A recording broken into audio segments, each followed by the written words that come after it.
صل على محمد وآل محمد.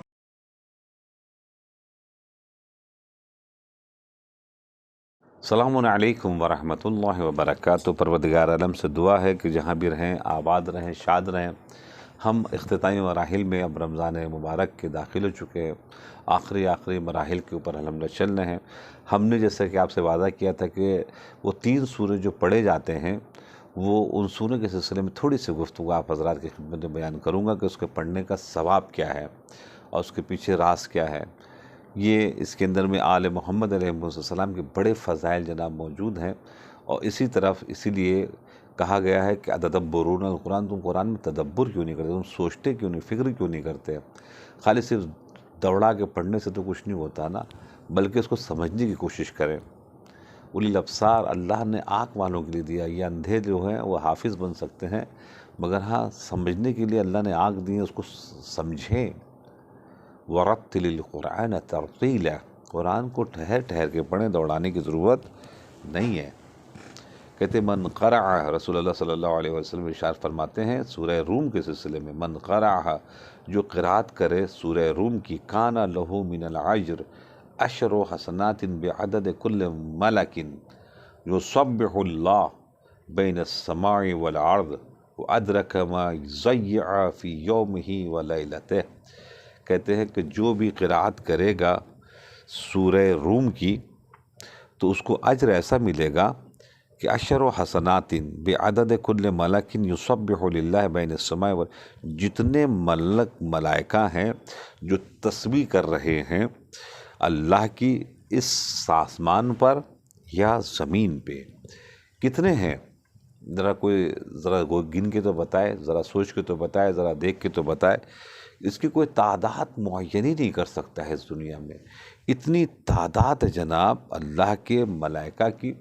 اور پیغمبر اکرم کہہ رہے ہیں کہ اگر مثال کے طور کے اوپر 1 کھرب سمجھ لیجیے اگر ملائکہ ہیں جو سیاروں کو سمجھا رہے ہیں، بتا رہے ہیں، یا مثال روکے ہوئے ہیں یا سنبھالے ہوئے ہیں، ہوا کو چلا رہے ہیں سنبھالے ہوئے ہیں، دریا کو سنبھالے ہوئے ہیں روکے ہوئے ہیں، درختوں کو روکے ہوئے ہیں، اور جانوروں کو روکے ہوئے ہیں، اور تمام فضاؤں کو روکے ہوئے ہیں. ان تمام چیزوں کا جو سسٹم چل رہا ہے اس دنیا کے اندر میں، ان تمام چیزوں کو جو ہے ملائکہ اپنا معاملہ جناب والا لے کر چل رہے ہیں. تو کتنے ملائکہ ہیں؟ 1 کھرب ملائکہ سمجھ لیجیے. 1 کھرب تو کا 10 برابر، تو 10 کھرب ثواب اس کو ملے گا کہ جو 1 مرتبہ سورہ روم کو پڑھے گا. اللہ اہل بیت یہ خزانہ جناب نکال کے ہم تک آپ تک پہنچوا رہے ہیں، اور اس چھوٹے سے ٹائم میں اتنی بڑی نعمت جناب ہمارے اور آپ کے ہاتھ میں لگ جا رہی ہے. وَأَدْرَكَ مَا ضَيَّعَ فِي يَوْمِهِ وَلَيْلَتِهِ. اور الحمدللہ اس کے بہت سے فوائد ہیں، بہت سے اور اس کے اندر میں نعمت ہیں. جیسے کہ امام جعفر صادق علیہ السلام فرماتے ہیں کہ اس کے اندر میں ایک آیت ہے جس میں قرآن مجید کا یومئذ یفرح المؤمنون بنصر اللہ فی قبورہم بقیام القائم. کہتے مومنین اس دن، ایک روایت بیان کرتے ہیں جو سورہ روم میں آیا ہے، روم میں ذکر ہوا ہے کہ مومنین بہت خوش ہو جائیں گے اس وقت جس وقت امام زمانہ کی حکومت کا سلسلہ شروع ہوگا. یہاں جو آیت کریمہ ہے وہ چونکہ دعا افتتاح میں بھی جناب گفتگو ہوتی ہے امام زمانہ کے سلسلے سے، اور رمضان میں بھی بہت ضروری امام زمانہ کے سلسلے میں گفتگو ہو، تو قرآن مجید میں بھی جو آیا کہ مومن خوش ہو جائیں گے، تو کا اس سے مراد وہ زمانہ ہے جو قائم کا زمانہ ہوگا کا. اور پھر دوسری روایت جو ہے وہ رسول اکرم صلی اللہ علیہ وسلم سے ہے، جس میں انہوں نے جناب فاطمہ زہرا سلام اللہ علیہا کے نام کے سلسلے میں تشریح بھی کی ہے، اور اس کے بعد جو ہے پھر بتایا کہ یہ آیت کریمہ جو ہے وہ مومنین کی خوشی کے سلسلے میں. وہ ایک روایت اور بڑھ قال سمیت فاطمہ سلام اللہ علیہ فی الارض لأنہ فتمت شیعتنا من النار وفتموا اعداؤها عن حبها وذلك قول اللہ فی کتابہ یومئذ وَيَوْمَئِذٍ يَفْرَحُ الْمُؤْمِنُونَ بِنَصْرِ اللَّهِ بِنَصْرِ فاطمہ۔ وہ فرماتے ہیں، پیغمبر اکرم صلی اللہ علیہ وسلم فرماتے ہیں کہ اللہ نے فاطمہ زہرا کا نام فاطمہ اس لیے رکھا ہے۔ دیکھیے آیت کریمہ جو آئی ہے اس میں تقریباً یہ راز ہوتا ہے کہ جو جس کے سبب سے تاکید کی گئی ہے کہ اس کو پڑھو تاکہ تمہارے اوپر جنت ہو جائے واجب۔ کہتے ہیں کہ جناب فاطمہ زہرا کا نام قال سمیت سمیت فاطمہ، چونکہ فاطمہ زہرا کا نام فاطمہ اس لیے رکھا گیا سلام اللہ علیہا فی الارض، زمین پر، لأنہ فطمت شیعتہا من النار، چونکہ فطمہ کے معنی ہوتے ہیں جدا کرنے کے، جدا کیا جائے گا فاطمہ زہرا کے شیعوں کو من النار، جہنم کی آگ سے۔ کون کریں گے؟ جناب فاطمہ زہرا، چونکہ فاطمہ زہرا کا نام فاطمہ سے، فاطمہ کے معنی جدا کرنے کے، اور شیعوں کو نہ جہنم کی آگ سے بچانے کی ذمہ داری فاطمہ زہرا کی ہے۔ وَفُطِمُوا أَعْدَاؤُهَا عَنْ حُبِّهَا، اور وہ جدا کریں گی ان کے دشمنوں کو جو مثال کے طور کے اوپر ان کے دشمن ہیں۔ شیعیان حیدر کرار کو ان سے بھی جدا کرائیں گی، کون؟ جناب فاطمہ زہرا، کہ جو دشمن اہل بیت ہیں۔ وَذَلِكَ قَوْلُ اللَّهِ فِي كِتَابِهِ، اللہ کا قول جو کتاب میں ہے، یومئذ وَيَوْمَئِذٍ يَفْرَحُ الْمُؤْمِنُونَ بِنَصْرِ اللَّهِ، مومنین خوش ہو جائیں گے اس دن جس دن اللہ کی نصرت جناب والا ان کو شامل حال بنصر فاطمہ زہرا، فاطمہ زہرا سلام اللہ علیہا کے ذریعے سے جو مدد ملے گی، اس مدد کے ذریعے سے جناب والا وہ خوش ہو جائیں گے۔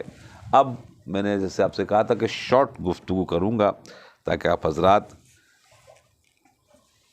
انشاءاللہ اس ماہ مبارک رمضان کے آخر میں، چونکہ بہت سے لوگ تھک جاتے ہیں تو تھکاوٹ نہ ہو، اس لیے میں شارٹ کروں گا۔ اللہم واسألک سوال من اشتدت فاقتہ، خدا میرے اس سوال بے نوا جیسا ہے جس کے فاقے شدید ہے۔ اللہم واسألک سوال من اشتدت فاقتہ، یعنی ہمیں بات نہیں کرنا آتا پروردگار عالم، تیری بارگاہ بہت بلند ہے، تیری بارگاہ بہت عظیم ہے، اے پروردگار عالم تیری بارگاہ میں بات کرنے کے لیے اللہ اکبر تو نے موقع دیا ہے، تو نے توفیق دی ہے، تو اس لیے الحمدللہ ہم بات کر رہے ہیں، ورنہ ہماری کہاں کہ تیرے سامنے ہم بات کر سکتے، چونکہ قرآن مجید میں یا ایھا الناس، اے لوگوں، انتم الفقراء الی اللہ، تم ناچیز و نتھنگ ہو، فقراء ہو، فقیر ہو، واللہ هو الغنی الحمید، اور اللہ جو ہے وہ غنی بھی ہے، مستغنی ہے، بے نیاز ہے، اور حمید، اللہ اکبر، قابل حمد و ثنا ہے وہ۔ وَلِلَّهِ مُلْكُ السَّمَوَاتِ وَالْأَرْضِ يَغْفِرُ لِمَن يَشَاءُ وَيُعَذِّبُ مَن يَشَاءُ، قرآن مجید میں آیا کہ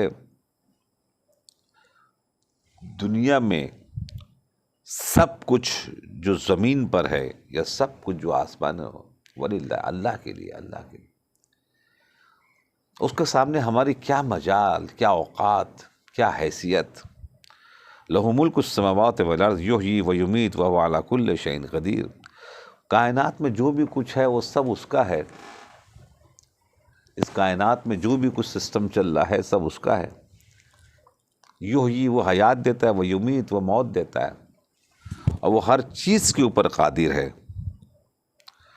اب جو یہ سوال کہ اللہم واسألک السؤال من اشتدت، یہ ہے کہ ہم اپنا بہت زیادہ تضرع پیش کر رہے ہیں اللہ کے سامنے، اور ہمیں امام بتا رہے ہیں کبھی اکڑ کے بات مت کرنا اللہ کے سامنے، اپنے آپ کو ہمیشہ ناچیز، نتھنگ اس انداز سے بنا کے جب چلو گے تو روایت میں آیا کہ دو فرشتے ہیں جو آسمان سے زمین کی طرف دیکھتے رہتے ہیں، اللہ نے فرشتے معین کیے، وہ فرشتے ان لوگوں کو دیکھتے رہتے ہیں کہ جو لوگ زمین پر اکڑ کے چلتے ہیں اور اکڑ کے اپنے آپ کو سمجھتے ہیں، چونکہ یہ اکڑ پسند نہیں ہے اللہ کو، جیسے شیطان کے لیے کہتا فاخرج، نکل جا تو میری بارگاہ سے، اسی طریقے سے جب کوئی اکڑ کے چلتا ہے تو پھر پروردگار عالم اس کو ان فرشتوں کے ذریعے سے اس کو زمین پر گراتا۔ ہم نے بڑے بڑوں کو گرتے ہوئے دیکھا، شداد کو، فرعون کو، حامان کو، صدام کو، حسن مبارک کو، نہ حسن تھا نہ مبارک تھا، قذافی کو اپنی زندگی میں، اپنے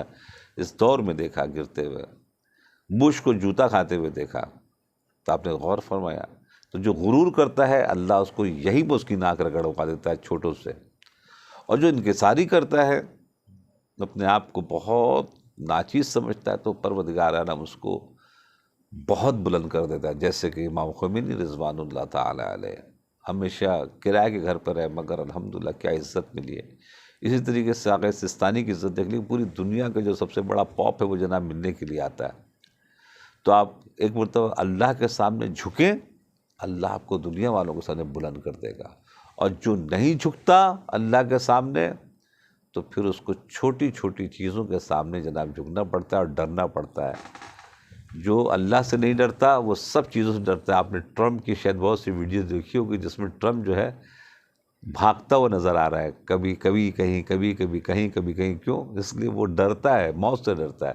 تو جو اللہ سے ڈرتا ہے وہ کسی سے نہیں ڈرتا، جو اللہ سے نہیں ڈرتا وہ ہر چیز سے ڈرتا ہے۔ تو انشاءاللہ اپنا بہت خیال رکھیے گا۔ آل محمد کے صدقے پروردگار عالم ہم لوگ سبوں کو عبادت کرنے کی اور ایک مرتبہ اس چیزوں کو سمجھنے کی توفیق عنایت فرمائے۔ انشاءاللہ آگے ہم آپ کی خدمت میں پھر تیسرے سورہ کے سلسلے میں گفتگو کریں گے۔ والسلام علیکم ورحمۃ اللہ وبرکاتہ۔